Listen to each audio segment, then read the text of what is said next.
Alright, time for another draftphysics.com, debatephysics.com also. Video presentation. Yeah. I'm in it. Yeah. Anyway, draft science on YouTube. So there was a reply by Kathy, Kate. Okay. Yeah. I guess that's what the name means. Sorry, I didn't, little tiny icon, can't really tell. Man, woman, so it's a woman. So that's always nice. The rare event. A woman interested in science, which, really should happen a lot more often than it does. And all of that. And, but unfortunately, she's not a physicist, so we're out of luck in that department. So I'll respond to her comment. It has different little subjects and it might as well make a response to it. Yeah, okay. I mean, it could be interesting. We'll see how long she can hang around, if she can answer any questions. All right. Isn't it to calculate final velocity at a certain time for complicated timing rather than exact number of seconds? No. You're adding something, right? So you're adding fractions. You have to have a common denominator in the fractions. So let's say the acceleration is 3.2 or something, seconds. Well, the 0.2 makes it easy because you just multiply the thing times the 3.2 and you'll get the right answer. But you're just adding 9.8 as units. So in 1 second units. So the 0.2 is not going to be a problem. And even if you tried to make a 0.2 fraction, you were just doing it in fractions, 9.8 over 1, 9.8 over 1, 9.8 over 1 second. Then you just have 9.8 over 0.2 seconds, and you realize, okay, I have to make that 1 second. So then you divide the 0.2 into the 9.8, and then you write that as a 1 second unit, and now you can just add them all up. So the 9.8 will turn into whatever. 2 point whatever. So, there's no need to square it. It's just, it only exists for a psychological reason. It only exists, they only added this in the 1800s, well after Newton was dead. So it was 9.8 meters per 1 second, okay, for a very long time. And then they decided at some arbitrary moment, we've got to change the way we say that because we've got to make it look like it's rational to have square seconds. And it's just to make the math circular. So I'm going to keep saying they have formulas, and they invented the formulas to verify the bull crap. So they wanted to make the garbage make sense, and so they made other little garbage theories to tie it all together. So they said things like MGH. Now, MGH, that is the height, only works if the thing doesn't have a momentum already. So it's an impossible circumstance. No, it never happens in the real world. Nothing ever just poofs into space and then gets pulled by gravity. Everything has a velocity going into the gravity, which means MGH won't work, because anything that makes you go faster through the gravity means you're going to be affected by less gravity because you're going to be in it less time. So your previous velocity completely changes the distance argument. You travel a lot less distance and you get a lot less gravitational pull. And so it's a simple enough argument, right? This is very simple, but you can fly by a planet, okay? And the faster you fly by it, the straighter your line. And the slower you fly by it, the more you're bent. Because obviously you're in the gravity longer. So it affects you and you crash into the thing because you're going very slow. Go very fast, you're in the gravity a tiny amount of time, barely even affects you. So it's a clear proof that the distance is the same, how much you're going to, how much this way is identical. But obviously it doesn't have the same effect because the velocity is changing the amount of time. And the time is what controls it. And that's why it's 9.8 meters per 1 second. It's because it's time dependent. It is not distant dependent. And they keep trying to pervert it into a distance argument. And it's not. Now, circumstantially, it's true that if you take 1/2 the 9.8, right? So 1/2 g. The 9, small g is the 9.8 thing. Big G is the constant. So little g, and you take half that, that's 4.9. That's the actual distance you fall in 1 second. So you go 4.9 meters in 1 second, but you're traveling, by the time you finish that 4.9, you're going 9.8. But you didn't go 9.8 in distance, you only went 4.9. So that's why they put a half in there, right? And then you can go t squared. So you can square the time, not because the time is squared, but because the distance is a square of the time. There's no such thing as a cube or a square of time. There is, linear exponentials in how you can lengthen a line. So the distance line is lengthened, because you're acquiring velocity and it keeps increasing. So you keep increasing how fast you're going, so in each second you're going incrementally more, and it turns out to be a perfect square. In a sense, it's 1 unit, then 3 units, 2 plus 1, and then it's 5 units, then 7 units, then 9 units. All right, anyway. But yes, arguing math is really unpleasant. So I'd rather not do it, and I'd just rather just stick with my general accusation that you can't trust it. It's 3-card Monteable. You can create little mathematical gimmicks, and that's all this science is gimmicks. It's math gimmicks. They don't have anything to do with reality. They're just gimmicks. All right, let's see. I know they don't square it, so whatever that means. I'm saying that, of course, they do. The whole reason why the square is there is so when they do their derivatives, that is, a derivative is with no numbers in it. They're just deriving the units. And then they end up at some point where they have a second in the top and a second in the bottom, and then they decide to call it second squared and say that there's really some number that you're going to square when it's all ones. And you can't square the ones. All right, and I'm no expert in physics.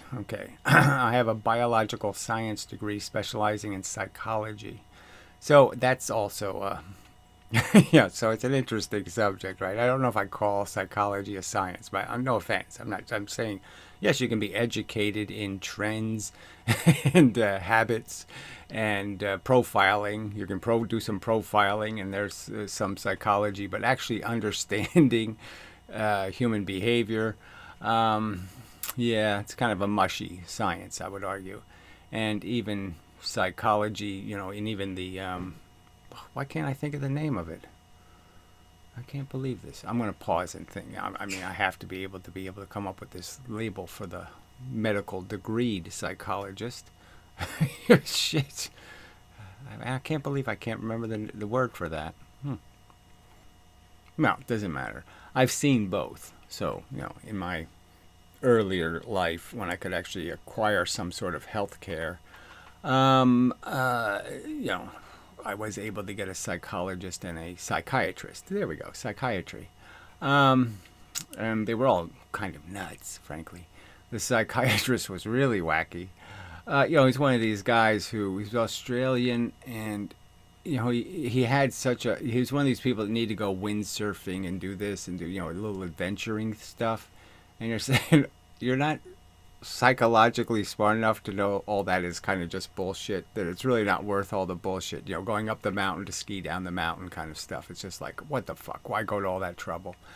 It's just an illusion in your head. Little pictures go by, little trees fly by. Oh, big deal. Who cares? I mean, it's the kind of stuff where you just say, you see a picture of the Grand Canyon. Okay, I can imagine it. Fuck it. Good enough. And frankly, I've been there, so I know it's good enough.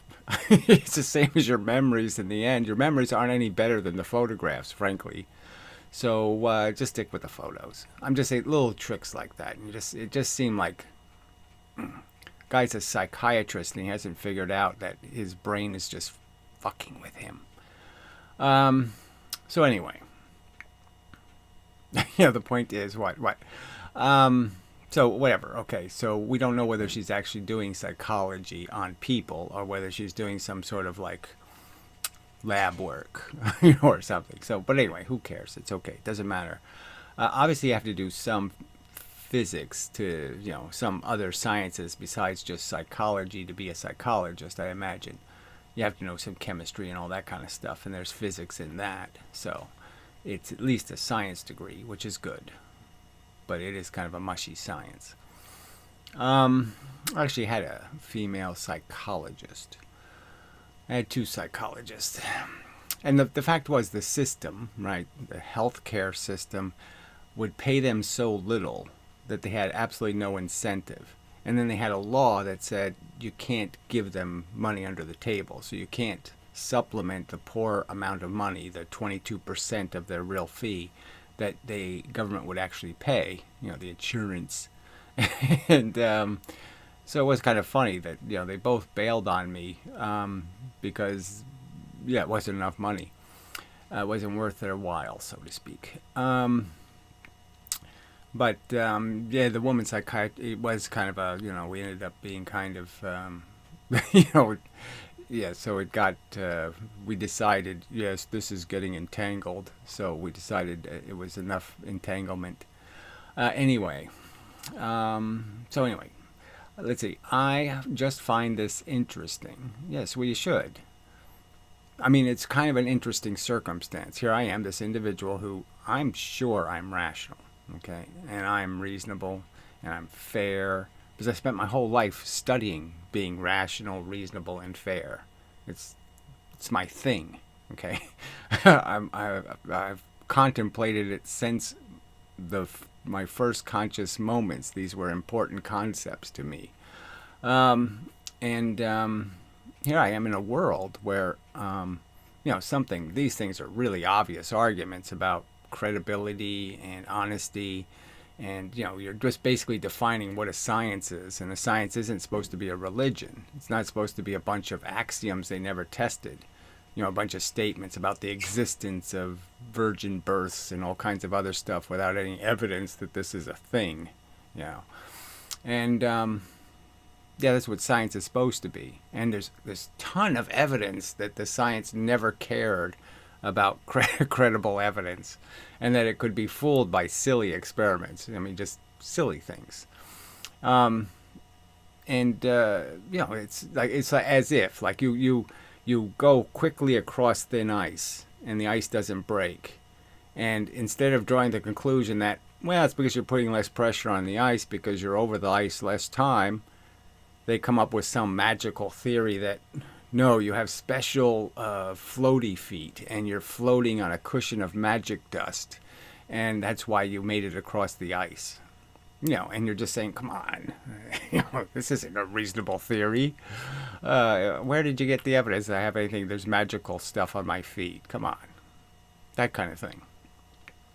So it's just an interesting circumstance. I mean, one man, not in any way outstanding, not in any way does it, you wouldn't sit there and look at him at any point in his history and say, he's going to come up with the magical great answers. So it's not like there's anything special. And yet, it's completely different view of reality than all the other people doing this, I'm reasonable, I'm honest, I'm a scientist, I want the truth. So all these people, they're supposed to be doing the same thing that I'm doing. And they have this, they're like the anti of it. Okay, if there was such a thing as an anti anything, they are the exact opposite. One of us is a huge liar, and one of us is full of crap. One of us isn't doing logic. One of us is, and I'm sure I'm being right. I'm doing it the right way. I almost wrote the book on the subject. I know how to be honest. I know how to do this reasoning thing. So it's not possible that I'm wrong. And it means that they're all liars and scum. And it is an amazing circumstance for me to be in. It's as if I won Wimbledon and the Masters and the gold medal in shot putting. And nobody knows it but me. Yeah. Who knew? But it's a terrible, frankly, circumstance to be in. It's to be completely right and to be living in a world that's completely wrong. And it's just, it sucks. So that's why I have kind of a nasty attitude. Is it sucks living in a world of, people who can't do the round peg in the round hole thing. That they can't do anything honest and reasonable. They just keep trying to force crap. They keep trying to force nonsense into the book of truth. All right. I just find it interesting, and I'm a woman and would appreciate you speaking to me, so I have to speak woman. Hi, how you doing? You don't look fat in that dress at all. Happy, happy, lollipop and pink balloon. No, okay, so I don't want to do that. It's not my thing, okay, to think of women as frivolous, silly, tardy morons. And so I talk to them just as if they were supposed to be just like all the other people talking. Okay, they're a person talking, a brain talking. And it shouldn't matter whether it's a girl brain or a man brain. It still should be able to do logic and reasoning. So I can't see how there's a difference, frankly. But okay.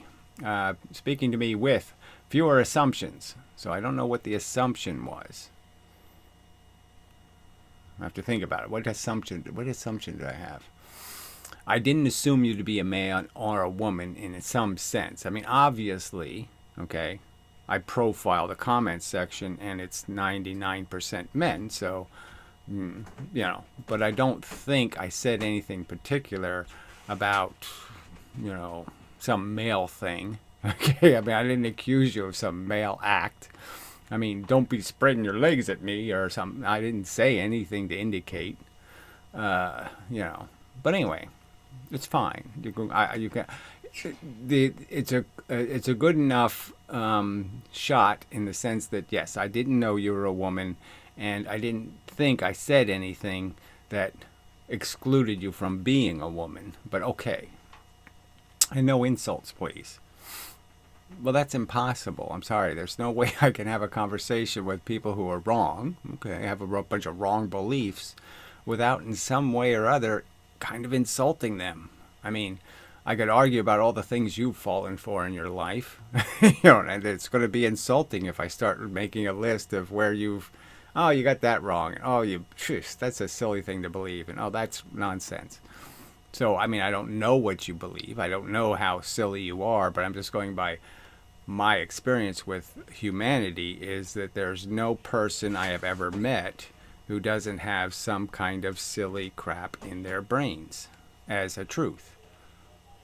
There's no one I can say I admire because they always say something correct. I mean, short of maybe Dr. Kevorkian, I can't think of anybody who really was an honest human being.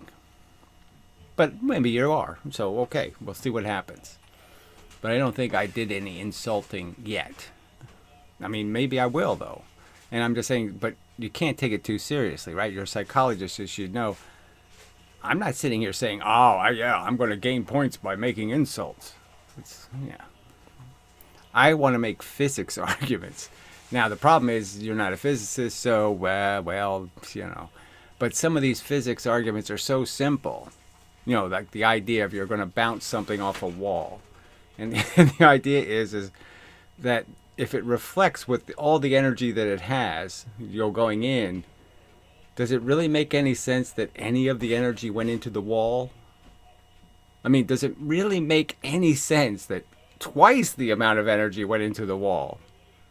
I mean, it's just, no, because I know if the wall did actually move, if I actually do move the wall, I know the ball isn't coming back with all of the bounce. It's going to bounce a lot less the more the wall moves. So if the wall moves, I'm going to get a feeble bounce. I'm not going to get more bounce.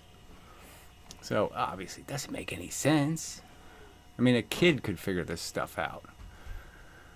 All right, ouch, your light presentations. So I thought I was clear that, yes, I know you were talking about light, like photons, right? Your presentations on light. So I don't quite get that part. I got the part that you were saying you were interested in the stuff about photons.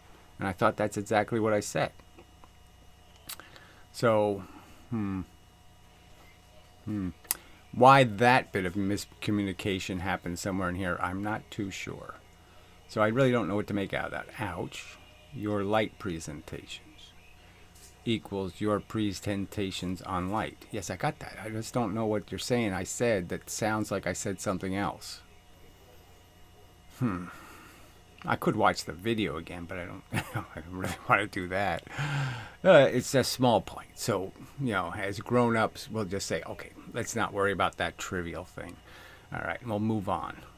All right, so, unfortunately, there's so much that we're particularly arguing, for the last 4 years particularly, is mostly about this kinetic energy thing and momentum. And there's these two theories, and they say it's semantics. That somehow both theories are right. So energy is 1/2 mv squared, and energy is mv. And I logically say they both can't be right. It's just impossible. They're different answers to the same question. You're asking how much energy does it have, and they have diametrically opposed numbers. I mean, numbers as extreme as with the gun and the bullet, right? The gun recoils with 2 joules of energy, and the bullet leaves with 2,000. And see, they have a Newton's third law that says equal and opposite reaction. Now, obviously, those numbers aren't anywhere near equal and opposite, right? I mean, they're insanely uneven and unopposite. So that can't be true, right? That obviously there's something about this kinetic energy that doesn't have anything to do with energy. Yeah, right? Or real actions, because these actions aren't consistent with just these elemental rules of equal and opposite. And obviously the momentums are the same, though. Momentum says, yes, gun is 1,000 atoms going 1 mile an hour. Same thing as one atom going 1,000 miles an hour. So it's all equal. But their theory says, no. One atom going 1,000 miles an hour is 1,000 times more energetic, can move more matter. 1,000 times more matter than the recoil of the gun, the 1,000 atoms moving 1 mile an hour.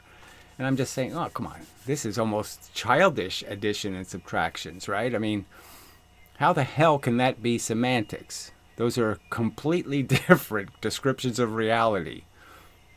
Entirely different. I mean, it's not even close to the same reality.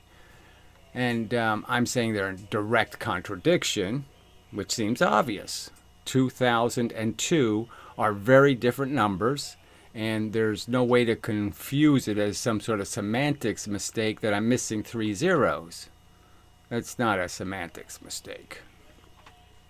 So even there, so what, as a psychologist, what do you think of the psychology of pretending that completely different, black and white almost, right? I mean, they're not really black and white. I mean, infinitely big against infinitely small might be black and white, but I'm just saying, okay, it's numbers, it's relative, so it's not a complete contradiction, but you can't get, it's a cavern of difference between the two theories, 2 joules versus 2,000. Gigantic difference. And so what's the psychology of people who pretend those two numbers are the same? That there's a compatibility between those two theories, that somehow those two statements regarding the reality could somehow not be in direct conflict. Why would somebody do that? Why would they pretend this isn't something you should solve? So the point I keep raising, right, because I'm doing my reasoning thing, I'm saying, well, there's got to be an argument that, makes this clear. And so the argument makes it clear to me is the whole spaceship thing. So I do the whole point of explaining the lunar module landing on the moon. And only one theory can successfully land it. Both theories can't do it, okay? Only one of them lands successfully. And it's obvious, in my opinion, that it's momentum, because momentum does the equal and opposite reaction. You shoot out some thrust, you throw out some atoms moving a velocity, and you get your atoms move with the same momentum in the opposite direction. Momentum obeys the third law. So it works and you'll land on the moon. And that's what NASA did. They calculated the momentum. They didn't calculate the kinetic energy. And it's sort of a proof that momentum is the only real scientific definition of energy. It's the only real one. And this fantasy, of kinetic energy is just that. It's just a fable. It's just a little story they like to tell about how, well, it's going really fast and it's going to apply its energy quickly, and so therefore it has more energy. And so I make the point too, like a little kid could understand the pointy arrow thing, right? Pointy arrows go further. They go further through something than dull, flat arrow. Flat arrow doesn't go very deep. Pointy arrow goes very deep. So even a kid could understand, well, it's not because the pointy arrow has more energy. It's because the pointy arrow is doing less work to get through the material. The sloped surfaces means it doesn't have to work as hard because it's pushing stuff sideways instead of pushing stuff into the pressure. So the flat surface is pushing stuff only in one direction, straight into the pressure. The pressure's building, the pressure's getting heavier and stronger, and it keeps pushing into the pressure. Where the pointy thing isn't pushing into any pressure at all. It's just pushing things sideways. Lots of room to move things sideways. No extra pressure created. So there's so many ways you could explain why the pointy arrow has a huge advantage. It doesn't have an advantage because it has more energy. You didn't shoot it with more energy. It just has an advantage. And energy applied quickly has an advantage if you want to break something. It works better. Okay? Slow pressure doesn't break stuff as well as fast pressure. Gee, but it doesn't mean it's more pressure. It doesn't mean it's more work. It just means that you've applied the energy over a smaller amount of time. And they can't understand that that's what's fooling them. They're being fooled, okay, by the idea of applying energy quickly and saying, because I applied it quickly, it's more energy. No, it's not more. It just means that you defeated the structure.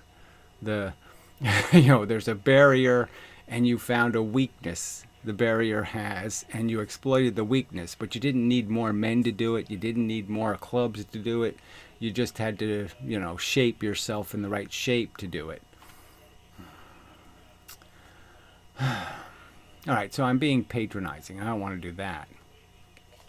I don't mean to imply you're a little kid, okay, and that even a little kid would ask these questions and say, well, what do you mean? There's two answers to the question. I ask, how much energy does it have? And you have two answers for the same amount of energy, okay?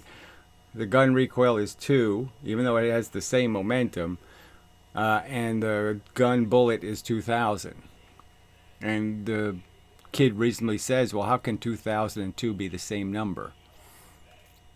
How can they be equal numbers? And you're just saying, come on, right? So that's the circumstance. I'm just saying that's how bad these arguments are, is that I point out this clear evidence that this isn't about semantics, that this really is a resolvable dispute in the sense that, you can do these pretty simple experiments, right? So we can just tie a 10 mass going 5 velocity to a 5 mass going 10 velocity.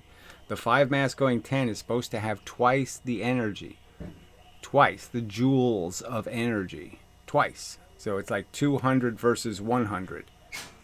And it should decisively win the tug of war, right? There's no explanation if it doesn't. If it doesn't win the tug of war, it obviously can't have twice the energy. And so those are the simple kind of experiments that this whole would be decided by.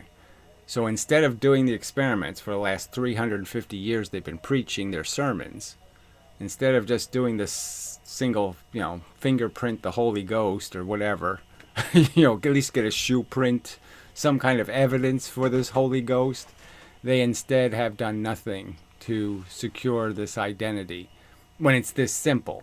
I mean, we have the Holy Ghost's address, so we can go knock on the door and just ask him to step into the plaster and we can get a footprint.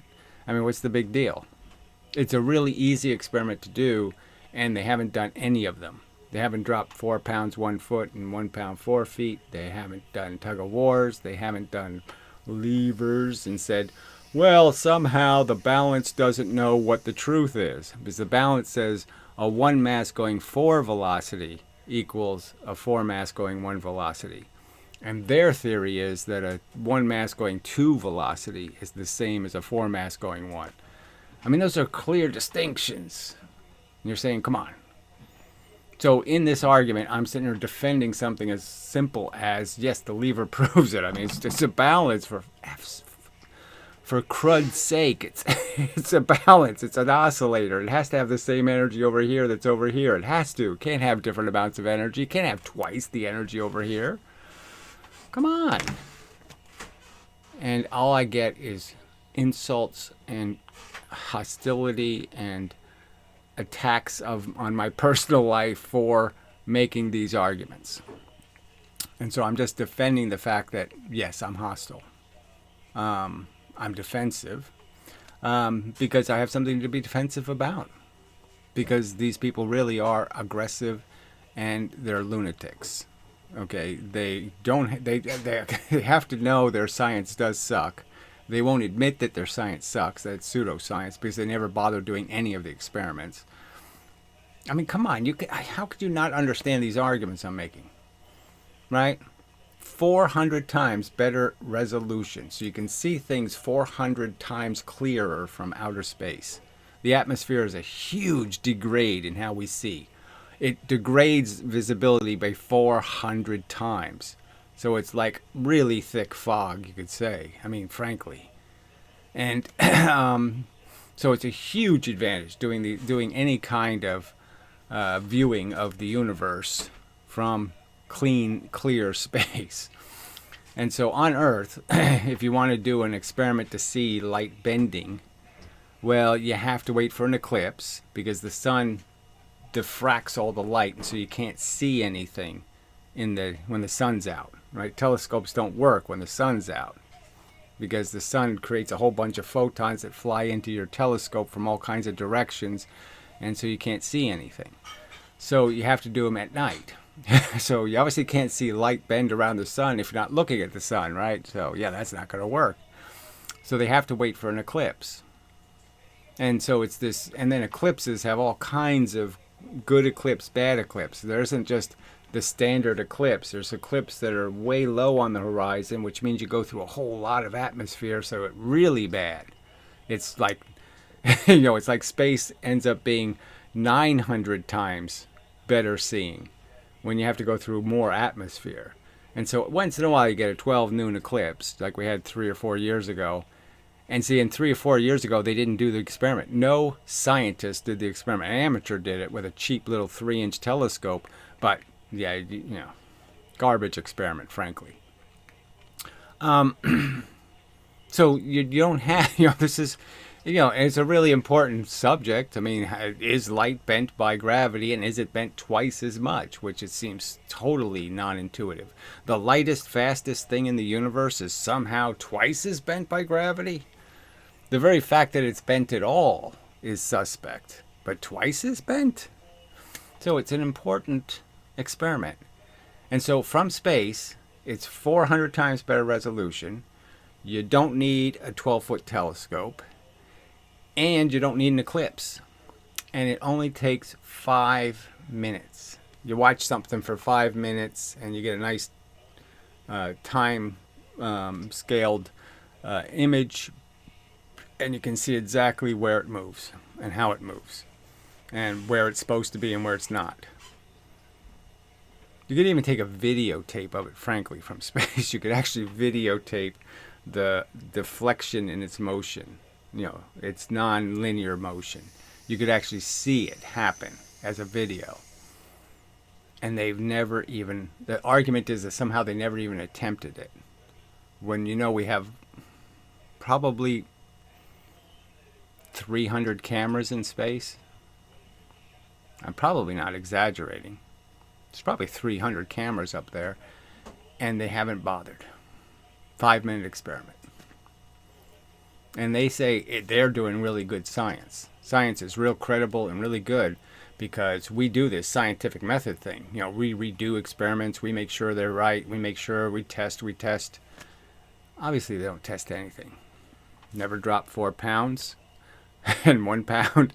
You know, never put a thermometer in a ballistic pendulum. Nah, let's not bother seeing how much heat there is. What could that have to do with anything? You know, measuring. We shouldn't bother measuring anything. What does that have to do with science? Tug of war? No, let's not bother doing any experiments at all.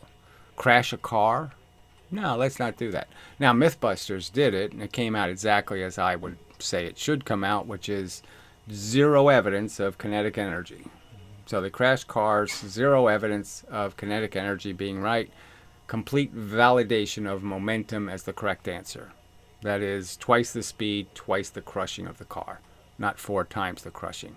Now, if they did 3 times the speed, that would be more dramatic, because then it's supposed to be 9 times the crushing. So that would be the better experiment. But see, the Mythbusters weren't trying to prove kinetic energy nonsense. So if they were trying to prove it to be nonsense, then they would do 10 miles an hour and 30 miles an hour, or 10 miles an hour and 40 miles an hour, and then prove that at 4 times the speed, it's 16 times the damage, and that at 5 times the speed, it's 25 times the damage. Crazy numbers, frankly. Insane numbers. All right, so should be enough of a statement. So look, I can't stop you from being offended and running away. Nothing I can do about that. I can't do much to change my reflexive personality that I have earned over spending 65 years. I mean, well, technically I didn't start until I was 5, so let's say 60 years arguing. I mean, I've been doing it since the day I have arrived on this planet. It's been nothing but an argument every fucking day of my life. Every fucking day has been an argument. There's always an argument. There's always some asshole in my way doing some stupid thing, okay? Some offensively stupid thing. And I have to keep arguing with these people who keep getting in my way and who keep stopping humans from progressing and doing all these things that I see as grotesque, like forcing people to die badly for no good reason. People who are perfectly willing to, let's get it over with. No, you can't get it over with. That'll offend God. Yes, so I see that as a cause to fight. So I fight these causes. And that's what I've done my whole stinking life. And I'm really tired of it. I'm sick of it all. And fuck. It doesn't get any easier as you get older. Life gets harder and harder. And the imbeciles just seem to get more brick-headed than, before. And it's so redundant and tedious. And you're saying, how could people be getting dumber? They have all of this technology, all of this access, and what are they doing with it? Yeah. Nothing. Nothing useful. They're just pumping a bunch of commercials and crap and silly shit. And I mean, all of that should offend you as a woman. I mean, the whole way they still use women to sell products, and then when they actually have women selling products to women, they're cliche, they're the one making all kinds of assumptions about the woman's intelligence. You're too stupid to understand, so all I have to do is put pretty flowers on it, you'll buy it. I mean, it's grotesque. You can see it, it happens all the time. So as a woman, you gotta be pretty offended by all that shit. There's gotta be an awful lot about this world that you find repulsive and repugnant. And yet you can have some sort of pleasant attitude as you constantly have to fight repulsive and repugnant. I mean, it's not exactly World War II, but I'm just saying it is a war. And it can't get changed until people, fight the war. They have to fight for the causes. They have to do this social justice thing. And the social justice thing has to be about more than taxing fingernail polish. I mean, sorry to bring it into women issues, but I just mean that, the whole reason why we have a lunatic as president of the United States is because the opposing party decided to be the, poofy fun party, and decided to make no sense at all. And think it can just magically, there, we just said we're going to fix the problem. I mean, just ludicrous bullshit. Yes, we have millions of homeless people that we can't take care of. Let's invite some more people into the country that we can't take care of. It'll be so much fucking fun. Huh? Yeah, right. I mean, it was so dumb. And you're just saying, how could they think they were going to be able to sell that to anybody reasonable? No taxes on fingernail polish. And, let's let a bunch of people who can't take care of themselves into the country so we can all pay for taking care of them. Because, we all love doing that. We love taking care of other people. So our favorite thing to do is to take all of our money and give it to somebody else. It's one of the Americans just love doing that.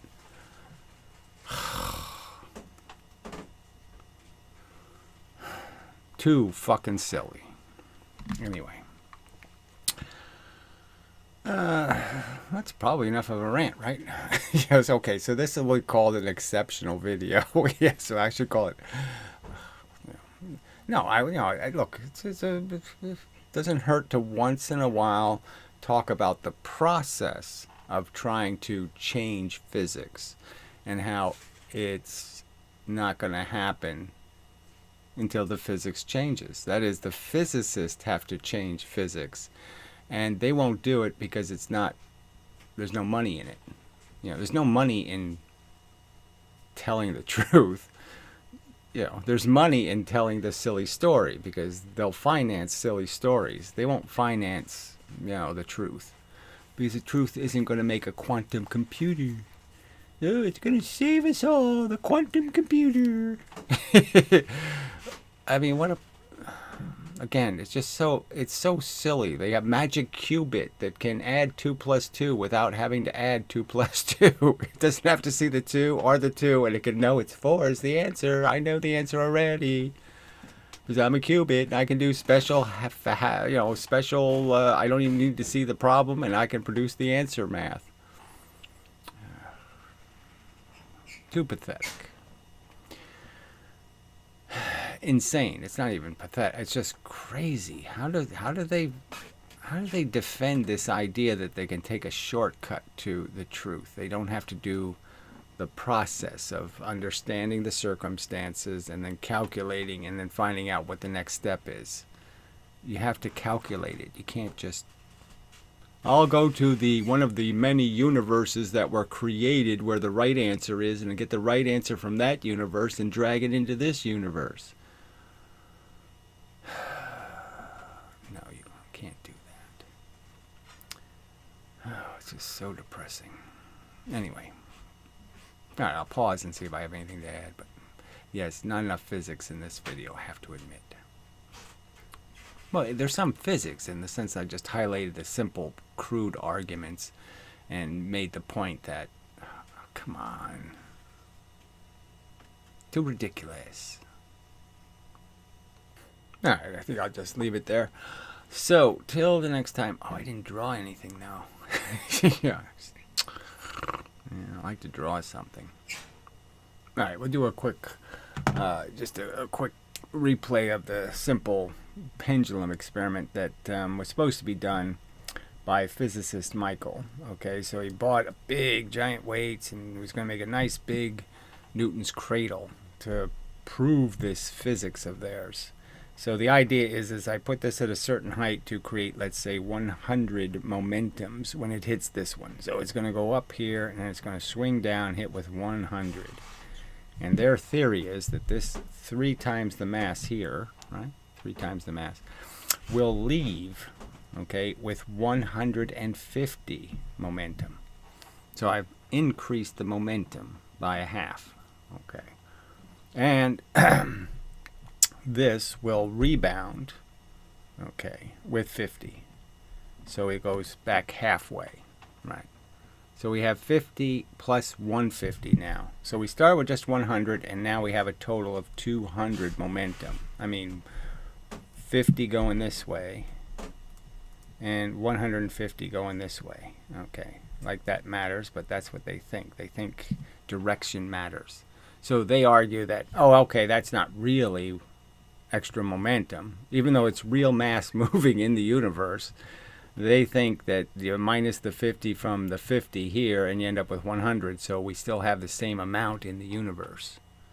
So even though we clearly have more stuff moving, like an explosion, we have more stuff moving. So they kind of think that explosions are zero momentum. Like, so when a dynamite goes off, it doesn't really hurt anybody or do anything because none of the movement is real, because it all cancels. And so the gunpowder actually has zero octane. You know, it has zero capacity to do work because everything canceled. So it didn't do anything. It wasn't a real explosion. Yeah, okay. Well, anyway, and then their theory is that now 150, okay, momentums in the 3 mass is now going to collide back into the 50 coming from this way, the little mass, the 1 mass, and now only 100 is going to pop out over here. Okay, so again, they're going to argue that somehow the momentum cancels, it disappears, the motion stops being in the universe, and now we're back to 100 again. And it just keeps going over and over again. Keeps creating 200, then it's back to 100, then it's 200, then it's back to 100. That's what they say happens. And obviously I'm saying, oh, come on. You can't really believe that, can you?